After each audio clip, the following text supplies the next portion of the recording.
오늘도 하나님의 음성을 듣게 하여 주옵시며 나를 살리며 나와 관계된 모든 현장을 살릴 수 있도록 주님이 성령으로 역사하여 주옵소서. 예수 그리스도 이름으로 기도드렸습니다. 아멘. 오늘은 성막의 실체 대신 예수 그리스도라는 제목으로 이렇게 말씀을 나누겠습니다. 성경을 읽을 때 창세기는 좀 그래도 읽기가 편합니다. 출애굽기를 들어가면 한 20장까지 19장까지는 괜찮습니다. 하나님께서 모세를 찾아오시고 모세를 통하여 출애굽하는 과정들을 쭉 설명을 합니다. 그리고는 12장 가서 출애굽이 되어지고요, 19장까지가 거의 마무리가 되어집니다. 19장까지 오는 동안에 무럽다 뭐 이런 또 핑계들을 대죠. 그래도 스토리가 읽을만 하죠. 20장 들어가면 이제 십계명 나오고 이제 윤리법, 도덕법, 법에 대한 부분들, 누가 강약길을 걸어가는 중에 누가 도둑질을 했다 어떻게 할 거냐, 누가 살인을 했다 어떻게 할 거냐, 이런 이야기가 나오죠. 25장, 26장 넘었으면 마지막 장까지가 성막이에요. 읽어보셨듯이 뭐 청색, 자색, 홍시로 꼬아가지고 뭐 반 듣고 반은 뭐 이거 읽어가지고 이해되겠어요? 그래서 읽다가 그만두죠. 26장부터 40장까지는 이렇게 만들라 했다, 모세가 요렇게 만들었다, 이 이야기거든요. 같은 이야기가 반복되고 있고요. 건너뛰고 그 다음 읽으려고 얘기를 펼쳤는데 더 어렵네. 민수기 그만두는 케이스들이 허다합니다. 근데 출애굽기는 딱 두 가지 이야기입니다. 크게는 세 가지 이야기인데 두 가지 이야기입니다. 하나는 전반부는 구원에 관한 이야기입니다. 하나님이 이스라엘 백성을 건지셨다. 구원이 뭐냐, 어떻게 구원받냐 라 할 수 있는 구원에 관한 이야기고, 두 번째는 구원받은 자가 어떻게 살아야 되냐, 성막 붙잡고 살아야 돼요. 성막을 짊어지고 사는 거거든요. 성막 중심으로 삽니다. 이게 나머지 이야기입니다. 그럼 정확하게 말하면 구원받은 백성이 어떻게 살아야 되냐라기보다는 더 정확하게 말하면 이것을 위해서 구원하신 거예요. 쉽게 말하면 아담에게 주셨던 그 축복을 잃어버렸죠. 그 이후에 하나님께서 완전한 하나님 백성의 삶을 회복하기 위해서 이스라엘 백성들을 구원하신 거라니까요. 뭐 어떤 것이 더 먼저냐 할 때는 구원받은 자의 삶을 위하여 하나님은 구원하셨다니까. 거기 더 문제입니다. 그래야 세계복음화가 돼요. 하나님께서 주신 그 축복을 누릴 수 있어야 세계복음화 가능해요. 그걸 두고 이스라엘을 구원하신 거예요. 구원받았기 때문에 이런 삶을 살아야 된다라는 것도 맞지만, 이 삶이어야만 주님이 오실 수 있고, 이 삶을 이루어야만 주의 재림을 볼 수 있고 세계를 살려낼 수 있어요. 이것이 처음부터 하나님의 소원입니다. 그래서 이스라엘 백성들을 건져내시는 것이죠. 나갈 때 여러분 생각해보세요. 급하게 떡을 찍어 들고 나가지 않습니까? 나갈 때 귀걸이, 목걸이, 검은패 이런 것들을 다 챙겨 나갑니다. 처음부터 성막을 생각하고 구원을 주시는 거예요. 어떤 거는 자세히 보면 애굽 사람들에게 이런 검은 보화를 빌려가지고 나왔다니까요. 다 가지고 나가라 그랬어요. 바로 다 들고 가라 그랬어요. 그거 다 챙겨가지고 들고 나왔다니까요. 왜 지금 급한데 빨리 빠져나가야 되는데 왜 그걸 챙겨요? 급하게 나가야지. 그렇지 않습니까? 그래서 이렇게 누룩도 안 넣고 이렇게 하잖아요. 처음부터 하나님은 구원의 목적이 아니고 이스라엘 백성들의 삶의 목적이요, 하나님 백성이 회복되어야 될 삶, 그래야만 세계를 살릴 수 있는 거예요. 성도 많이 나온다고, 교회가 엄청 많아진다고 세상 변하지 않아요. 세계복음화 안 돼요. 뭐가 회복되어야 되냐면 원래 하나님이 아담에게 주셨던 그 삶, 하나님 백성으로서 당연한 삶이 나와야 이 땅을 정복해낼 수 있고 하나님의 소원을 이루어갈 수 있어요. 그건 못할 성도 1천만 명 나와본들, 1억 명이 나와본들, 1,000억 명이 나와본들 아무 소용없는 거예요. 그감한테 딱지게 돼 있어요. 그 삶을 원하는 게 아니고 이 삶을 위하여 하나님이 이스라엘 백성을 처음부터 다시 시작하는 거예요. 다시 시작하는 거예요. 그게 구원입니다. 그래서 사실은 출애굽기는 굉장히 중요합니다. 초반부는 구원에 대한 설명이고 후반부는 그 구원받은 자가 세상을 이길 수 있는 비밀, 세상을 능히 정복할 수 있는 비밀, 성도의 삶, 그 이야기입니다. 그래서 반드시 성막 중심으로 살아요. 여러분들 엄청난 숫자가 한 200만 명 가까이가 강야를 돌았다고 하지 않습니까? 자, 200만 명이 도는데 한 부족은 아예 불러내가지고 성막만 들고 다니겠다니까요. 걷어가지고 들고 갔다가 또 세우고, 그럼 제일 먼저 뭐 하죠? 성막부터 세웁니다. 그럼 그 주위에 텐트를 치고 살다가 또 구름이 뜨면 또 다 걷어요. 생각을 해보세요. 차가 있는 것도 아니고 마차가 있는 것도 아니고 자기 짐도 얼마나 많습니까? 근데 그 짐 속에 엄청난 성막 길이가 한 면이 45m입니다. 그걸 다 챙겨가지고 가야 되니까 레위 족속은 따로 빼가지고, 레위 족속이 들어가야 될 짐은 다른 사람들이 들고, 레위 족속은 그거 다 챙겨가지고 또 들고 가요. 그게 가야 움직이고 그게 서면 서요. 아니, 강야 너무 지금 힘든데 그걸 꼭 해야 됩니까? 그거 중심으로 살아야만 세상을 이기는 거예요. 그게 신앙입니다. 교회 왔다고 신자가 아니지 않습니까? 믿어야 신자고, 그대로 순종해서 살 때에만 하나님이 이기게 하시는 것이지, 지가 지 인본주의를 한다고 해서 세상을 이길 수가 없거든요. 자, 그래서 성막은 하나님의 백성이 하나님을 만나고 하나님과 함께하고 임재를 맛보는 곳이 사실은 성막입니다. 물론 그 성막의 하나하나의 실체는 예수 그리스도입니다. 색깔 하나, 기둥 하나, 모양 하나 전부 다 그리스도를 설명하는 거예요. 그리스도를 붙잡아야 되고 그리스도를 바라봐야 된다는 걸 깊이 심은케 한 것입니다. 근데 성막 어떻게 생겼는지는 아시죠? 대충 혹시 모를까 싶어서 그림 그려놓고 시작하겠습니다.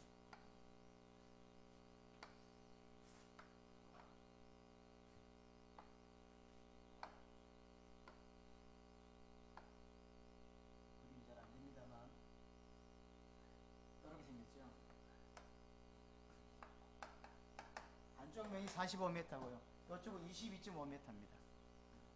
여하튼 성막은 저렇게 생겼습니다. 자, 크기는 세 가지로 나눌 수 있습니다. 성막들, 앞에 성막들, 번제단, 물두멍, 성소, 지성소, 이렇게 세 개로 성막들이 있고요. 성막들은 두 개가 있겠죠. 또 안에 성소가 있고 지성소, 지극히 거룩한 장소라는 이야기죠. 천국을 의미하는 거예요. 천국을. 하나님이 그 자리에 임재하시는 거거든요. 그걸 의미하는 겁니다. 크기는 세 가지입니다. 자, 그러면 입구는 하나고, 들어가면 번제단이 있고, 성막들에는 번제단이 있고 물두멍이 있죠. 자, 그럼 들어가면 성소에는 오른쪽에는 떡상 세 가지가 있습니다. 떡상이 있고, 맞은편에는 분향단, 왼쪽에는 이게 그림 아시죠? 떡상이 이렇게 있고 분향단이 있고, 여기가 금촛대가 있는데 금촛대 모양은 이렇게 생겼죠. 이렇게 해서 초를 다 달 길이 있죠. 이런 그림 보셨죠? 그리고 지성소 안에는 언약궤가 있고, 언약궤 위에 천사들이 날개를 요래 펼치고 있는 모습으로 그룹이 있고, 그 언약궤 안에는 돌비가 있고, 아론의 쌍난 지팡이가 있고, 만나다 왔던 항아리가 있고, 이게 성막의 전반적인 모습입니다. 이게 전부 하나하나가 사실은 다 그리스도를 의미하는 겁니다. 자, 그럼 이것을 가지고 오늘 하나님께서 우리에게 주시는 말씀을 좀 나눠봐야 되겠습니다. 일단 들어가는 문이요, 하나입니다. 그렇죠? 문이 하나입니다. 문으로 들어가는데 이 문은요, 청색, 자색, 홍색 실로 꼬아서 만들었어요. 이 전부 의미가 있습니다. 청색은 천국을, 자색은 그리스도의 왕권을, 홍색은 구속의 피를, 또 배는 그리스도의 의를 의미합니다. 그래서 중요한 건 뭐냐면, 저 문이 어느 쪽을 늘 향해 있어야 되냐면 동쪽입니다. 그래서 성막을 세울 때 항상 동쪽을 향해요. 자, 생각해 보세요. 하나님이 에덴 동산을 만드십니다. 에덴 동산에서 하나님이 아담을 만든 게 아닙니다. 에덴 동산을 만들고 아담을 만들어서 에덴 어디로 들어가죠? 동쪽으로 들어갑니다. 자, 나중에 이제 언약궤 메고 가가지고 가나안을 들어갈 때 어디로 들어가죠? 이름 자세히 공부해보면 알지만 동쪽이 아니라 남쪽, 서쪽으로 해서 들어갈 수 있는 길이 있으니 하나님이 가나안의 동쪽으로 들어가게 하죠. 성막은 어디로 들어가야 됩니까? 성막은 입구가 어디 쪽이죠? 동쪽으로 들어갑니다. 같은 이야기, 항상 동쪽입니다. 의의 태양이 어디에서 뜨죠? 동쪽에서 뜹니다. 뭘 설명하는 거냐면 인생 자체가, 구원 자체가 그리스도를 통하여만 가능하다는 거예요. 그 어떤 것도 인생은 행복해질 수 없고 그 어떤 것으로도 만족할 수 없게 되어 있습니다. 그리스도를 통하여 하나님 만나는 거예요. 그렇죠? 항상 그렇습니다. 성경 여러분 자세히 보면 계속 이런 게 반복됩니다. 항상 사건이 다 다른데 항상 동쪽입니다. 그리고 문은 하나입니다. 왜요? 유일합니다. 구원받을 수 있는 길이 여러 개가 있지 않습니다. 오직 예수를 그리스도로 믿을 때만 인생 문제 해결되고 하나님 만날 수 있습니다. 왜 그렇습니까? 인생 문제는 다른 문제가 아닙니다. 보이기는 경제 문제요, 보이기는 환경 문제요, 보이기는 정치 문제처럼 보이지만 그렇지 않습니다. 그 문제가 어디서 왔냐면 인간이 하나님을 떠나면서 왔어요. 왜 떠났냐면 죄를 지었기 때문이요. 왜 죄를 지었냐? 사단의 유혹입니다. 이게 인생 문제입니다. 사단의 유혹으로 말미암아 죄를 지어 죄의 권세 아래 빠졌고 그때부터 인간은 하나님을 떠나게 된 것입니다. 단절되게 된 것입니다. 왜냐? 하나님 거룩하세요. 죄인과 함께 할 수 없어요. 그래서 하나님과 단절된 거예요. 이 세 가지 문제를 해결해야, 정확하게 말하면 두 가지 문제를 해결해야 다시 하나님을 만날 수 있어요. 사단 문제, 죄 문제를 해결할 때에만 다시 하나님과 합칠 수가 있어요. 그래서 하나님은 이 문제 해결하시기 위하여 그리스도를 약속하신 거예요. 그리스도가 누구신데요? 이 세 가지 문제 해결자라는 뜻이에요. 그리스도란 단어는 원래 세상에 있는 단어가 아닙니다. 하나님이 인간에게 가르쳐 준 단어예요. 그럼 그 단어 속에 뭐가 포함되어 있냐면 사단 문제, 죄 문제, 하나님 떠난 문제를 해결할 수 있다라고 하는 의미가 포함되어 있어요. 그리스도라는 의미는 모든 문제를 해결하셨다라고 하는 단어가 원래 포함되어 있다니까요. 그 그리스도를 보내서 인간의 사단 문제, 죄 문제, 하나님 떠난 문제를 해결하시겠다는 거죠. 구약은 그분이 오실 것에 대한 설명인데 계속 이 설명인 거예요. 언약궤 하나도 전부 다 그 그리스도의 설명이에요. 왜냐? 오직 구원받을 수 있는 길은 하나밖에 없으니까. 그렇죠? 하나밖에 없어요. 그리스도 외에는 구원자가 없습니다. 그럼 그 그리스도가 누구냐 이 말이에요. 예수입니다. 그럼 예수를 그리스도로 믿어야 되고, 그 예수를 그리스도로 믿는단 말은 오신 예수님께서 그리스도신데 십자가와 부활로 사단 문제, 죄 문제, 하나님 떠난 문제와 그로 인하여 발생된 모든 문제를 끝내셨다라고 하는 게 예수는 그리스도다라고 하는 의미입니다. 그러니까 우리가 예수를 믿죠. 예수를 믿는다는 이야기는 무슨 말이냐면 내 인생 문제 끝이 났다라고 하는 거예요. 그럼 왜 끝을 냈습니까? 하나님이 다시는 육신을 위해 살지 않게 하기 위하여. 그 말은 무슨 말입니까? 자기의 야망이나 자기의 동기나 이런 것 때문에 행복한 존재가 아니라는 거예요. 그래서 하나님과 동행하는 인생, 하나님과 함께하는 인생, 하나님으로 인하여 공급받고 하나님으로 인하여 행복하고 하나님과 함께할 때 다 되어지는 인생, 그게 인간입니다. 그렇죠? 그게 인간이라니까요. 그게 예수 믿는 겁니다. 자기 육신을 위해 살지 아니하고 주와 복음을 위해 살 수밖에 없는, 육신의 문제가 아직도 남아있으면 절대 주와 복음을 위해 살 수가 없는 게 인생입니다. 그래서 다 해결한 거예요. 해결하셨기 때문에 이제 우리는 주와 복음을 위해 살 수 있는 거예요. 대부분의 기독교를 포함한 대부분의 종교는, 모든 종교는 종교를 왜 믿죠? 자기 문제 해결하려고 믿는 거예요. 그럼 교회 오는 사람도 왜 오죠? 여러 가지 이유 중에 몇 가지입니다. 자기가 문제가 있어 그게 해결하려고 예수 이름을 빌어 쓰는 겁니다. 하나님을 내가 왜 믿냐? 내 자식의 건강을 위하여, 내 미래의 축복을 위하여, 내 안녕을 위하여. 또는 종교의 힘을 빌어서 위로를 받고 상처를 이렇게 어루만지려고 하는 것입니다. 그건 예수를 그리스도로 믿는 게 아닙니다. 안 끝났기 때문에 어루만져야 돼. 예수가 끝난 사람은 끝이 나버린 거예요. 그렇죠? 상관이 없는 거예요. 그러니까 모든 사건, 모든 어려움을 능히 넘어서는 겁니다. 왜 넘어서죠? 절대 사람은 사건과 이런 거 못 넘어서게 돼 있어요. 근데 어떻게 넘어서죠? 죽음도 왜 넘어서죠? 끝났으니까. 그리고 진짜 내가 바라보는 영광은 따로 있으니까 세상 것에 의하여 그 매이지 않는 거예요. 죽이는데 이러면 죽죠, 그냥. 그게 신자입니다. 왜 그럴까요? 예수를 그리스도로 믿기 때문이에요. 그게 복음입니다. 자, 보세요 한번. 우리가 어떤 시대를 살고 있는가? 복음이 없는 시대를 살고 있다니까요. 종교화되어 버렸어요. 복음을 그렇게 외쳐도 정확한 복음이 아니요. 하나님 만났다는데 하나님은 정확하게 복음을 통해서만 만납니다. 복음이 아니라고 칩시다. 그럼 자기는 하나님 잘 알죠? 성경에서 통해 하나님도 알고 또 체험했다 칩시다. 그럼 그게 하나님일까요? 아니라는 거예요. 왜냐하면 복음을 통해서만 하나님 만나는데 복음이 정확한 복음이 아닌데 하나님 만났대 자기가. 예수 믿는데 그럼 그게 복음이냐고. 그럼 그게 하나님 만난 거냐고 할 때 아니라는 거예요. 착각입니다. 여하튼 구원은 어떻게 받습니까? 예수를 그리스도로 믿을 때만 받습니다. 이게 구원입니다. 구원은 한 길밖에 없어요. 여러 종교를 믿어야 되는 게 아닙니다. 감리교의 변선한 교수는 기독교 밖에도 구원이 있다고 말했어요. 그러니까 감리교에서 가만 안 있죠. 그래서 막 목사님을 목 잘랐더니 감리교 신학생들이 이 귀한 교수님을 쪼른다고 데모해가지고 결국 계속 변선한 교수는 감리 교수로 있었지 않습니까? 오랜 시간 동안. 그게 신학교입니까? 이렇게 됐어요. 한국 교회도 예수 외에 구원 많다라고 하는 사람들이 많습니다. 기독교 범주 안에. 구원이 있을까요? 구원 받았을까요? 자, 성막 안으로 들어갑니다. 성막들로 들어갑니다. 처음 들어간 게 번제단입니다. 네모 쳐놨죠? 그 번제단입니다. 번제단은 아카시아 나무로 이렇게 만들어요. 그리고는 이렇게 노스로 입힙니다. 아카시아는 그 당시 그 나라에서 아무 데나 구할 수 있는 나무예요. 흔한 나무입니다. 그리스도의 인성.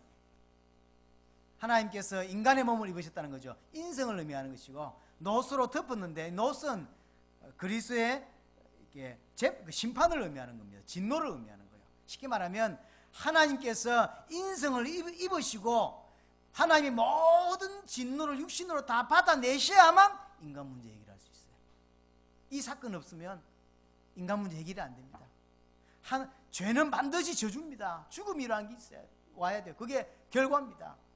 인생이 태어나서 이 땅에 태어난 모든 사람들의 저주를 예수님께 대신 자기 육체로 다 받아내셔야 돼요. 인성을 가지고. 어떤 사람 이렇게 많은 사람 있죠. 예수님은 하나님인데 그 뭐 아팠겠냐 이러는데 예수님은 신성을 가지고 있습니다. 그러나 자기 신성을 가지고 육신을 위하여 신성을 이용한 적이 한 번도 없다니까요. 그럼 그게 그리스도를 완성한 게 아닙니다. 신성을 가지고 아픈 걸 하나도 감당 안 했어. 저주를 그냥 겉으로만 받고 안에는 괜찮아. 그건 그리스도를 완성한 게 아닙니다. 인성을 가지고 모든 진노를 하나님의 수천 년 참으셨던 그 분노를 다 받아내시는 거예요. 그 결과로 우리가 구원받는 거거든요. 그리고 그 번제단 주위에 기둥 4개가 있습니다. 이게 제단 뿔이라고 하는데 이건 뭐 할 때 쓰는 거냐면 이제 양이든 소든 뭐 잡아올 거 아닙니까? 제사 지내려고 예배하러 잡아올 거 아닙니까? 그럼 그걸 묶는 거예요. 그거 묶어놓고 각을 뜨고 죽이고 하는 거예요. 어느 정도냐? 이 제단뿔을 잡기만 하면 어떤 죄인이라도 용서를 해줍니다. 혹 나라를 팔아먹거나 나라를 위태롭게 만드는 이런 반역자들 있지 않습니까? 이런 사람이라도 용서할 수 없는 죄인이라 할지라도 빨리 뛰어들어가서 제단뿔만 딱 잡으면 용서를 해줘야 돼요. 이렇게 그게 제단뿔입니다. 무슨 말입니까? 이 땅에 어떤 죄인이라도 그리스도 안으로 들어오는 자 용서받습니다. 왜냐하면 주님이 대신 모든 진노를 다 받으셨거든요. 그래서 번제단은 한마디로 뭐가 번제단이냐라고 할 때 예수 그리스도의 피 대속 사역을 의미하는 거예요. 번제단은 인간을 구원하는 그리스도의 피를 의미합니다. 예수 그리스도께서 인성을 입고 모든 죄를 저주를 대신 받으신 것이죠. 근데 예수님은 다른 게 하나 있다면 억지로 묶여서 잡혀가신 게 아닙니다. 예수님 직접 말씀하셨습니다. 나는 내 생명을 버릴 건시도 있고 다시 얻을 건시도 있다. 예수님은 끌려가신 게 아닙니다. 본인이 그것 때문에 이 땅에 오셨고 이 땅에 오셔서 스스로 십자가에 죽으신 것입니다. 왜? 나를 살리시려고. 왜 하나님의 진노를 받으시냐? 나를 살리시려고. 그래서 누구든지 예수 그리스도를 믿는 자는 사망에서 생명으로 옮긴다 그랬습니다. 예수님의 죽으심과 부활이 나의 죄 문제, 나의 사단 문제, 하나님의 단절의 문제를 온전히 해결하셨다고 믿을 때 구원받는 것입니다. 믿음이라는 게 그냥 믿는 게 아닙니다. 다 끝내셨다라고 믿을 때 구원받는 것입니다. 그게 번제단입니다. 이 번제단을 넘어서 그럼 이제 구원을 받았죠? 예수 그리스도의 피를 믿어. 그럼 구원받은 거죠? 그냥 이제 안으로 들어갑니다. 그 다음에 있는 게 물두멍입니다. 물두멍. 이 물두멍은 많은 거죠? 말 그대로 손 씻는 겁니다. 손 씻는 거. 아니 구원을 받았는데 또 무슨 손을 씻습니까? 그렇잖아요. 구원받았는데 뭐 또 손 씻어야 됩니까? 구원받은 자가 하나님을 섬기기 위하여 손을 씻어야 돼요. 근데 이 손 씻는 물두멍은 뭐로 만들었냐면 옛날에 그 안에서 일하는 여자들이 쓰는 거울이 옛날에 거울이 발전하지 않았잖아요. 노스를 깨끗이 닦아가지고 거울로 봤어요. 거울 그 노스로 이래 만든 거울로 물두멍을 만들어요. 그게 손을 씻는 겁니다. 이는 무슨 의미가 있습니까? 예수님께서 십자가에서 흘린 피와 물 다 끝냈다는 건데 살아가면서 우리가 먼지가 묻는다는 이야기예요. 이렇게 생각하면 됩니다. 예수님께서 베드로의 발을 탁 잡고 내가 네 발을 씻기겠다 이랬더니 예수님 어찌 내 발을 씻기면 안 됩니다. 그랬더니 내가 네 발을 씻지 않으면 너와 나는 상관이 없다 이러니까 그러면 발만 씻기지 말고 다 씻으십시오. 이미 내가 준 말로 깨끗하여진 자는 다 씻을 필요가 없다. 손과 발만 씻으면 된다. 그럼 내가 너에게 일러준 그 말로 깨끗했단 말은 무슨 말입니까? 베드로전서 1장에 보면 아마 그 말을 베드로는 깊이 받았던가 봐요. 베드로전서 1장 마지막 절인가 2장 첫 줄에 보면 그 말씀은 곧 복음이라 그랬어요. 예수가 그리스도라는 그 복음으로 깨끗하여진 자, 구원받은 자는 다 씻을 필요가 없는 거예요. 그리스도가 다시 죽을 필요가 없지요. 뭐만 하면 되냐면 삶을 살다 보니까 세상에 살다 보니까 먼지가 묻어요. 죄를 지을 수 있고 실수할 수 있고 왜? 연약하니까. 이때마다 뭐 하란 말입니까? 와서 손을 씻어야 된다는 거예요. 씻은 자만 성소 안으로 들어갈 수 있습니다. 이 땅에 해결을 강조하지 않는, 해결을 주장하지 않는 사람들이 있습니다. 특별히 안식교팀들은 주로 해결을 주장하지 않죠. 완전히 끝났기 때문에 다시 회개할 필요 없다. 회개한다는 것 자체가 벌써 아직 제 용서받지 못했다고 생각한다라고 말하는데 그렇지 않습니다. 분명히 예수님도 말씀하셨어요. 손발을 씻어야 된다고 말씀하셨고 레위기에서 우리 출애굽기 이야기가 그 이야기입니다. 성소 안으로 들어갈 때 반드시 손발을 씻어야 돼요. 먼지가 묻는다니까, 세상에 때가 묻는다니까요. 그럼 그때마다 하나님께 와서 무릎 꿇고 손을 씻어야 돼요. 그렇죠? 어떤 목사님이 죄를 지었어요. 다 시시해. 근데 그냥 복음이기 때문에 이해해 줬어요. 근데 점점 심해. 어째야 됩니까? 본인이 뭐라고 말했냐면 하나님도 나를 정죄하지 않는데 너희들이 와 나를 정죄하니 이랬거든. 맞는 겁니까? 틀린 겁니다. 손 씻어야 돼요. 그리고 하나님께 무릎 꿇어야 돼요.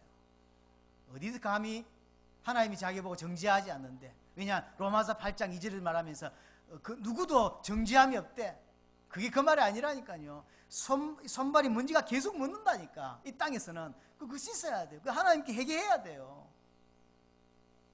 그래서 거울로 만들었어요. 거기 다 의미가 있는 거예요. 우리는 항상 말씀 앞에 서야 합니다. 항상 복음 앞에 서야 돼요. 내가 하나님 앞에 잘 살기를 원했지만 살다 보니까 무너질 때가 있고 살다 보니까 낙심할 때가 있고 살다 보니까 먼지가 묻는다니까. 그러면 묻었는지 안 묻는지 내가 어떻게 알아? 내 생각은 정확한데 내가 어떻게 알아? 봐야 알죠. 말씀 앞에 딱 봐야 알지. 그래서 여러분들이 항상 말씀을 가까이 해야 돼요. 말씀을 가까이 앉는 사람은 내가 엇나갔는지 바라가고 있는지 모른다니까요. 거울 앞에 서서 분명히 제 문제 해결받고 피 뿌렸잖아요. 그래서 들어갔는데 또 손을 씻으라 한다니까. 손 안 씻으면 성소 안으로 못 들어갑니다. 하나님 못 섬긴다니까요. 하나님과 함께 할 수 없다니까요. 거울을 통하여, 말씀을 통하여 반드시 내 모습을 봐야 합니다. 나의 연약한 모습을 봐야 되고, 그래서 하나님께 또 간구해야 합니다. 나의 연약함 용서하시고 또 그리스도의 완전한 피로 나를 씻으시라고. 내가 또 남은 인생도 주를 위해 살고 싶다고 기도해야 되고 내 모습을 비추봐야 됩니다. 그게 인생입니다. 자, 이 손을 다 씻은 자만 성소 안으로 들어갈 수 있거든요. 누가 성소 안으로 들어갈 수 있냐? 번제단과 물두멍의 비밀을 가진 자만 들어갑니다. 그렇죠? 번제단과 물두멍의 비밀을 가진 자와 예수 그리스도의 보혈의 비밀과 그 다음에 순간순간 내게 오는 죄악들을 씻어낸 자만이 들어갈 수 있는 거예요. 자, 들어갔습니다. 이제 성소로 들어갑니다. 안에는 뭐가 있죠? 세 가지가 있습니다. 오른쪽에는 진설병, 떡상입니다. 또 맞은편에는 분향단, 향을 피우죠. 하나님께 향을 피우는 겁니다. 왼쪽에는 등대가 있게 있습니다.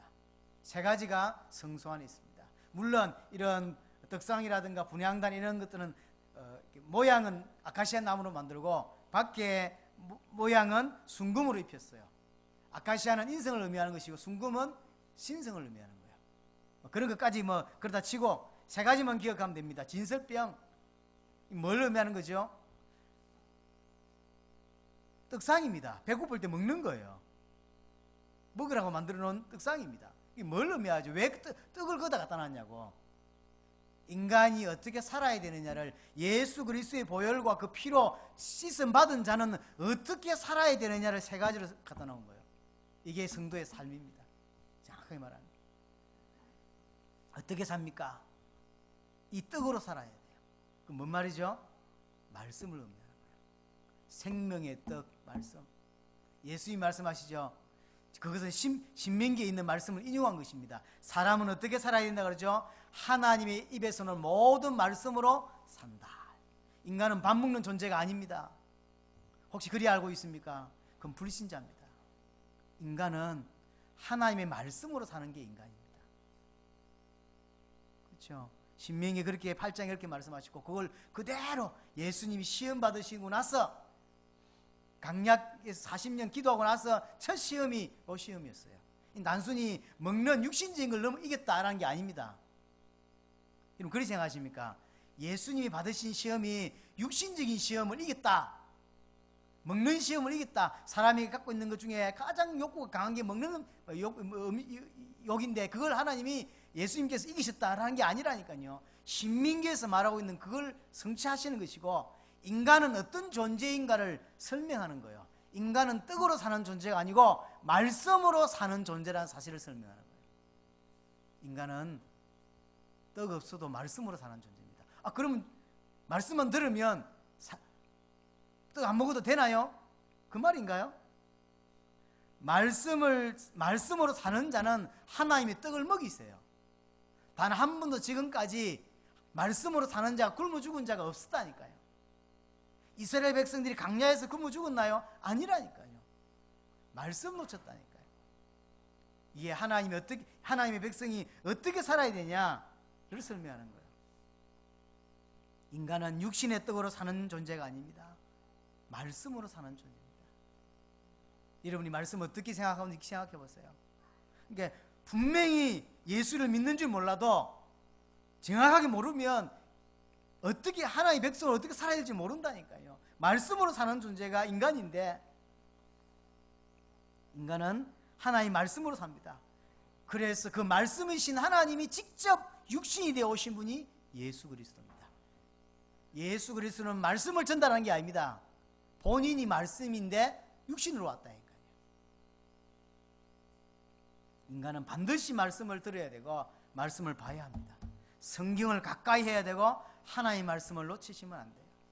단순히 교회 와서 지금 설교 듣는다고 생각하시는 여러분 정말로 착각입니다. 하나님 백성은 반드시 말씀 들을 때 모든 부분이 회복되게 돼 있어요. 그게 인간입니다. 그런 걸 맛본 사람은 신자입니다. 맛보지 못한 사람은 고민해야 합니다.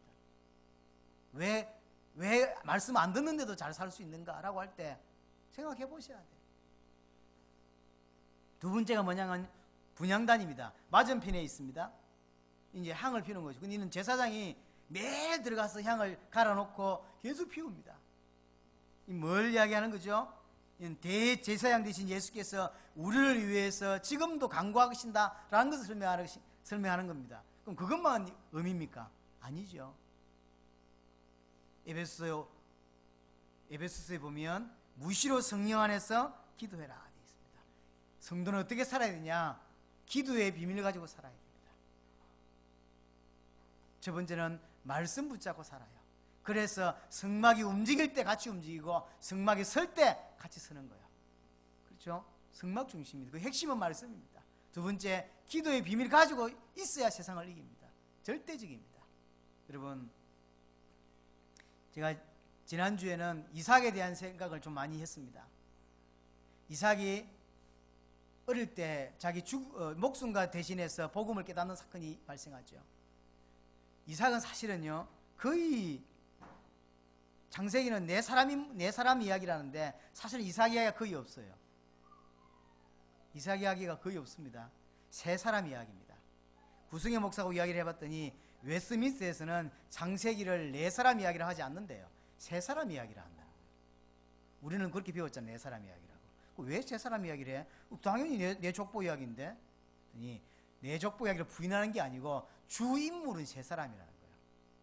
이삭을 안 치는 게 아니고. 그래서 그냥 기본적으로 네 사람이라고 하는데 설명할 때는 주로 한 사람 빼고 세 사람만 주로 이야기한다는 거죠. 왜 그러냐라고 할 때 사실은 이삭은 설명할 게 없어요. 예를 들면 이렇습니다. 이삭이 장가를 갑니다. 나이 40에. 근데 장가를 어떻게 가죠? 아브라함이 종을 보내가지고 사람을 골라서 오게 하죠. 그때 이삭은 뭐하고 있죠? 들에서 묵상하고 있었다라고 그랬어요. 지가 장가 가는데 지가 골라야 될 거 아닙니까? 근데 아버지가 시켜놓던 종을 가는데 자기는 기도하고 있어요. 이제 여자가 말을 타고 옵니다. 그럼 궁금해야 될 거 아닙니까? 성경에 뭐라 기록되냐면 여전히 들에서 이삭은 묵상하고 있었다. 이삭은 어떤 사람인가를 대표적으로 설명하는 사람이에요. 절대 인본주의 쓰지 않고 깊이 하나님과 동행하는 사람이에요. 하나님을 처음부터 끝까지 믿는 사람이에요. 그러니까 하나님이 내게 정확한 사람을 붙였다는 걸 알아요. 그래서 성경에 뭐라고 표현되어 있냐면 결혼했는데 임신이 잘 안 돼요. 그래서 이삭이 기도합니다. 하나님께 분명히 우리에게 언약이라는 게 있으니까 그 언약을 붙잡고 자식을 달라고 기도합니다. 하나님이 그 자식이 응답하셔서 야곱과 에서를 주시죠. 몇 년 걸렸죠? 아기 낳는데 20년 걸렸습니다. 우리가 성경을 볼 때는 기도했고 그 다음에 임신이 되고 그 다음에 아기를 낳은 것처럼 보이지만 20년 걸렸다니까요. 이게 지금 이삭입니다. 그러니까 한 두 줄에 몇십 년 휙휙 날아갔죠. 왜냐하면 이삭이 그런 삶을 살았어요. 깊이 복음을 누린 사람이에요. 진짜 천년이 하루같이 사는 사람이에요. 그렇게 썰 게 없어요. 그래서 다행스럽게 다행인지 불행인지 두 사건이 중심으로 기록되어 있어요. 하는 사건은 자기 마누라 한번 팔아먹죠. 마누라 아니라면서 이렇게 큰 사건. 또 하나 애굽에 한번 내려가죠. 지 아버지 똑같이 크게 실수 두 번 합니다. 요 사건이 만약 그래 내가 물었습니다. 만약에 이삭이 이 사건 두 개가 없었더라면 우리가 이삭을 알 수나 있었을까?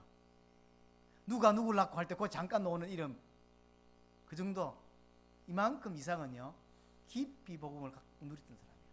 기도의 비밀을 가진 사람이죠.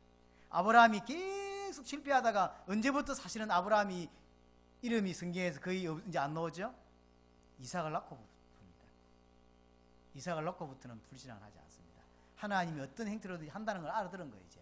그러니까 그때부터 사실 아브라함 인생은 성경에서 더 이상 안 나옵니다. 기록할 게 없어요. 그래서 성경은 잘 된 것보다 99%가 안 된 것만 썼어요.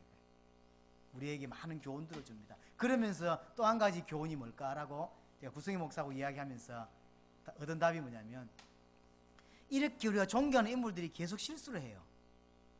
다윗도 실수하고 아브라함도 실수를 하고 실수하죠.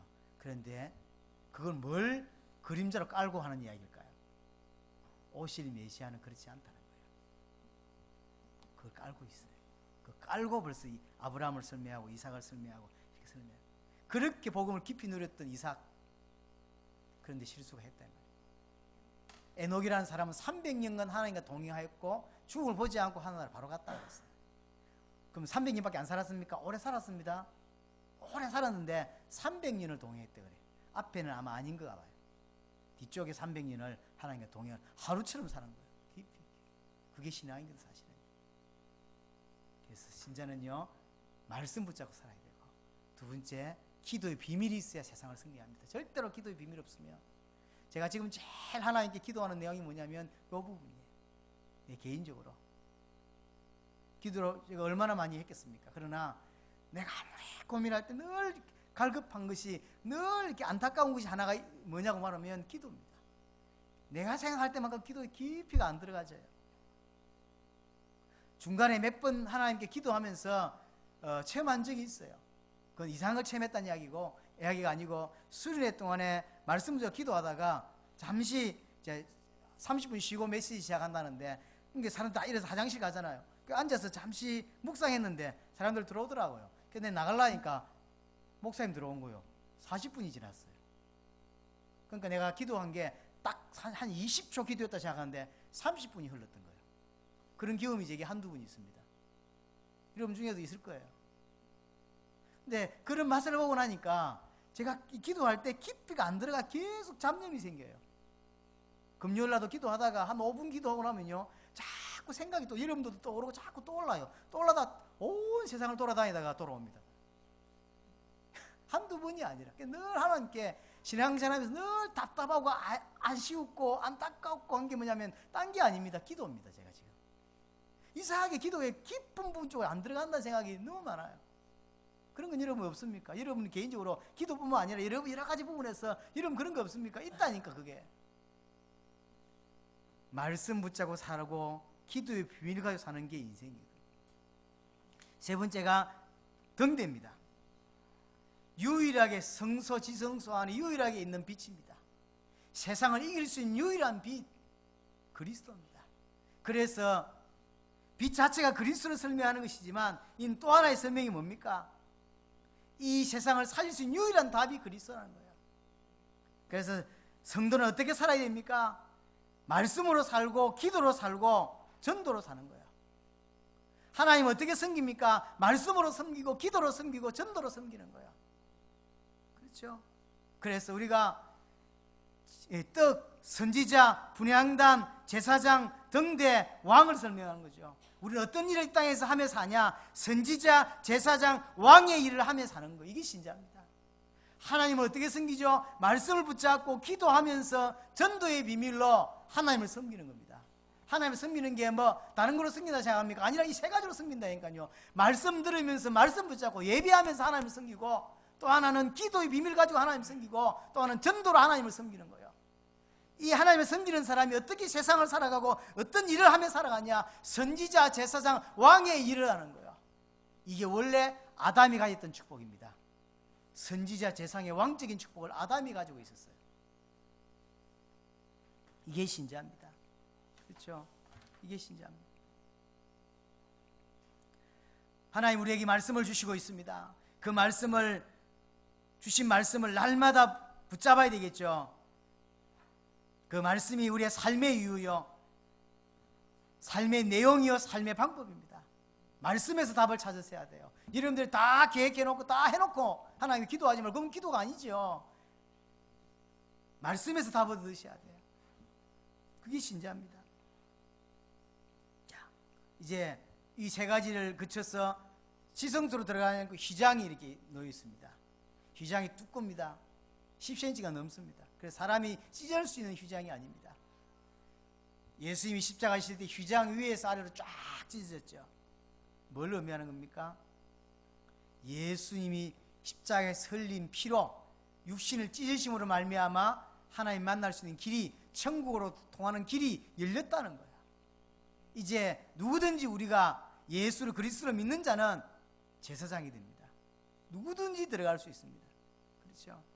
성경은 히브리서에서 그렇게 설명하고 있습니다. 이 휘장은 예수님의 육체라고 설명하고 있습니다. 예수님이 육체를 찢음으로 말미암아 지성소로 들어갈 수 있습니다. 지성소에는 세 가지가 있습니다. 제일 밑에 언약궤가 있습니다. 언약궤. 언약궤는 무엇을 의미하는 겁니까? 말씀, 또 돌판 말씀, 만나, 또 아론의 쌍난 지팡이가 있습니다. 말씀은 선자를 의미하는 것이고, 만나는 제사장을 의미하는 것이고, 아론의 쌍난 지팡이는 부활을 의미하는 것이기도 하고요, 왕을 의미합니다. 쉽게 말하면 예수 그리스도를 통하여만 하나님 만날 수 있다는 거예요. 그 위에 덮개를 속죄소 내지는 시온소라고 합니다. 그 위에 제사에 들고 들었던 피를 이렇게 뿌리는 거예요. 쉽게 말하면 천국을 의미합니다. 예수 그리스도의 보혈로만 이게 통과가 돼요. 그럼 천사는요, 하나님이 임재하심을 의미하는 거예요. 지성소 안으로 들어간 자체가 하나님의 임재합니다. 근데 만약에 재해결이 안 됐을 경우가 있죠. 있습니다. 제사장이 밖에서 피를 흘리고 물두멍에 손 씻고 그 피 들고 이제 그 성소를 지나서 지성으로 들어가서 모든 제사장이 다 성공했냐면 그렇지 않습니다. 그래서 제사장 발에다가 군대에 이렇게 고무링 같은 거 차듯이 방울을 찹니다. 그리고 허리에다가 줄을 묶어서 제사장이 들어갑니다. 들어간 지 1시간이 지났는데 소리가 안 나죠. 죽은 겁니다. 그럼 끄집어내야죠. 피를 들고 들어갔는데 해결이 안 됐다. 문제가 있다는 거예요. 예수를 그리스도로 안 믿는 거예요. 그럼 그거 들어가면 죽습니다. 교회 와서 예배했는데 분명히 예수를 그리스도로 안 믿는 거예요. 죽게 되어 있다니까요. 이게 성막입니다. 처음부터 끝까지 전부 다 그리스도를 설명하는 것이고요, 우리에게는 그것보다 더 중요한 것은 그 그리스도를 통하여 이 땅에서 어떻게 살아야 되는지를 설명하고 있습니다. 구원의 문이 하나임을 설명하고, 번제단과 무뚜목을 통해서 무엇을 말하고 있는지를 우리는 알아들어야 되겠고, 특별히 성소 안의 세 가지는 어떻게 살아야 되고 어떻게 인도받아야 되고 무엇을 하고 사는 사람인지를, 우리의 정체성을 설명하는 게 성소 안에 있는 물건들입니다. 남은 인생 여러분이 어떻게 살 것인지 말씀에서 붙잡으시고 남은 인생 하나님의 세밀한 인도를 여러분들 받을 수 있기를 바랍니다. 동성으로 우리 합심해서 기도합니다. 살아계신 하나님 아버지, 감사합니다. 정확한 복음을 깨닫게 하시고 예수가 그리스도라는 사실이 정말로 깨달아지도록 주님이 성령으로 역사하여 주옵소서. 살아계신